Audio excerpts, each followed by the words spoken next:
Arestado ang isang 37 anyos na lalaki matapos mahulihan ng iligal na baril ng mga operatiba ng Caloocan City Police Station sa Barangay 176A, Bagong Silang, Caloocan City, dakong alas 12:50 ng madaling araw. Base sa tip mula sa isang concerned citizen, agad na rumesponde ang mga tauhan ng Substation 12 ng Caloocan CPS. Nakita ng mga pulis ang hawakan ng baril na nakalitaw sa bewang ng sospek kaya agad itong inaresto. Nakumpiska mula sa kanya ang isang kalibre 38 na revolver na walang serial number at may lamang 2 bala.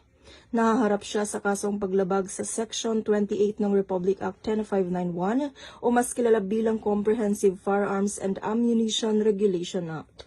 Mula dito sa Metro Manila, ako po ang inyong PNN correspondent, Police Corporal Abigail Rojas, alagad ng batas, tagataguyod ng Balitang Pulis.